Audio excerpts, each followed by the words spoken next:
Le Fonds des Nations Unies pour la population a, au cours d'une conférence de presse, dévoilé le contenu du rapport sur l'état de la population mondiale en 2020. Un rapport dont l'accent est placé sur la situation des filles et des femmes en RDC, d'où le thème « Contre ma volonté ». Refuser les pratiques qui nuisent aux femmes et aux filles et qui font obstacle à l'égalité. Le lancement du projet par la vice-ministre du Plan est prévu pour le 27 juillet prochain.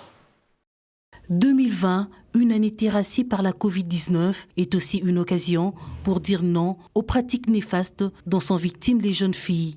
En marge de la Journée mondiale de la population, l'UNFPA a dans son rapport sur l'état de la population mondiale 2020 relevé le taux élevé des filles non scolarisées, mais aussi celles mariées précocement dans plusieurs provinces de la RDC. D'où le thème cette année, contre ma volonté, refuser les pratiques qui nuisent aux femmes et aux filles et qui font obstacle à l'égalité.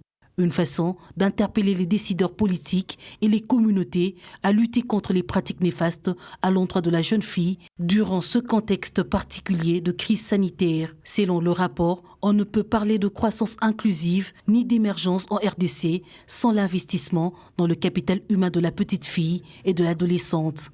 Si vous regardez les mariages précoces, vous allez voir Kassai, le même Kassai, où on avait eu 44% d'enfants en âge d'aller à l'école qui n'étaient pas à l'école, 54% sont déjà mariés avant l'âge de 18 ans. Grand programme de développement, que ce soit par exemple les programmes de sécurité alimentaire, que ce soit les programmes d'environnement, les programmes d'agriculture, les programmes d'enseignement et autres, nous devons intégrer cette question de planification familiale. Cela ne doit pas rester une question de la santé, mais une question de développement. Selon le rapport, le mariage des enfants compromet 33 000 vies chaque jour. En République démocratique du Congo, les défis majeurs sont notamment le mariage précoce, les grossesses des adolescentes et les viols des mineurs. Il faut que ces pratiques néfastes cessent. Près de 650 millions de filles et de femmes sont mariées durant leur enfance. Covid va accentuer les choses. Mais comment nous faisons pour améliorer cette situation de mariage d'enfants?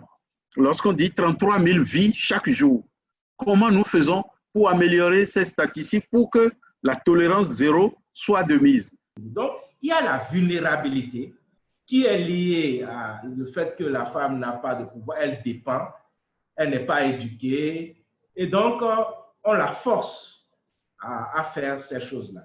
Investir dans le capital humain de la jeune fille est un indicateur de lutte contre la pauvreté. L'UNFPA dit travailler avec le gouvernement pour non seulement relever le défi de l'éducation de l'adolescente, la prévention des abus sexuels, la lutte contre le mariage précoce, mais aussi en mettant en avant un programme de planification familiale adapté aux adolescentes.